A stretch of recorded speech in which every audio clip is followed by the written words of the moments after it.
Bonjour à tous, ça y est, nous y sommes, l'attente est terminée. Aujourd'hui, c'est l'ouverture du championnat de France élite de motocross 2016.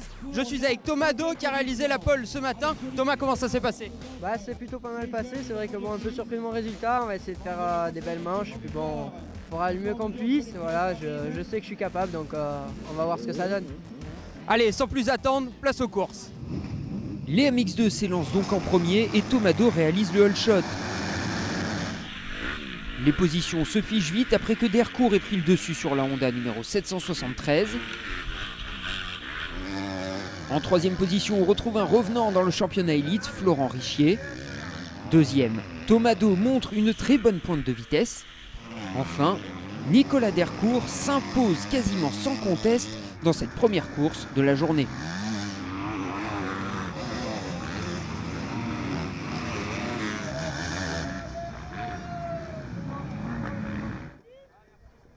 En deuxième manche, Do surprend à nouveau le peloton et prend les commandes.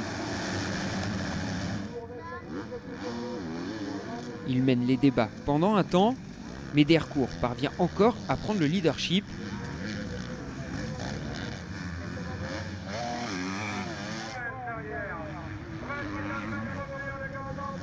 Dercourt, Do et derrière, on retrouve Anthony Bourdon, pour le moment troisième.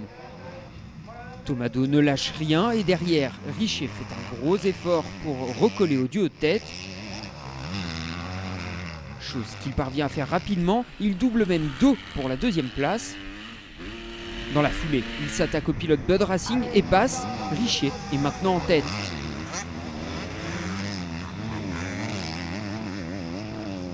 Dans le dernier tour, Thomas Do, totalement en confiance, passe à l'intérieur de Nicolas Dercourt et file vers une autre deuxième place. Richier s'impose dans la course et au cumul de la journée. Derrière lui, au cumul, encore une fois, on retrouve Dercourt et Do. Avant de passer au MX1, on fait un petit détour par le championnat espoir qui se courait ce dimanche à Sommières. Après les deux courses, Tony Lopez prend la troisième place. Derrière, Pierre Cantourné, vainqueur de la première manche. Et c'est Matteo Mio qui remporte le général avec une deuxième et une première place. Chez les MX1, on attendait Xavier Bogue pour jouer devant, mais l'Alsacien a chuté et endommagé sa moto, c'est l'abandon. Au terme des 30 minutes plus de tours, Steven Lenoir monte sur la troisième marche du podium, derrière Valentin Tellier qui aborde ce début de saison calmement mais sur un gros rythme. La victoire est enlevée par Grégory Aranda et sa Yamaha du team de B Moraco.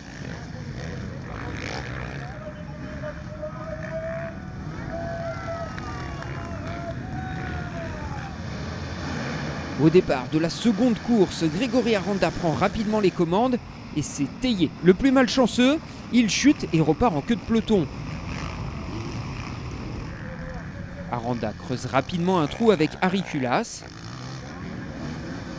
Bogue a pris un départ moyen, il est à la lutte pour la 5e place et remonte peu à peu.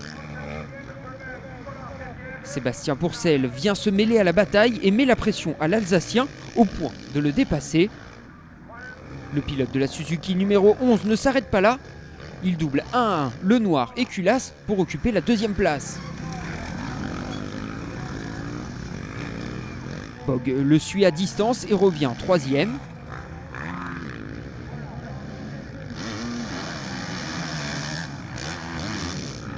Auteur d'une manche au rythme très élevé, Valentin Tellier a de quoi nourrir quelques regrets. Il est remonté 5e derrière Steven Lenoir. Le vainqueur sans appel de cette deuxième manche n'est autre que l'enfant du pays, Grégory Aranda. Au cumul de la journée, le podium est le suivant, Lenoir, Pourcel, Aranda. La première étape du 24 MX Tour est terminée. On vous donne rendez-vous dans 15 jours, les 19 et 20 mars à Saint-Thibéry.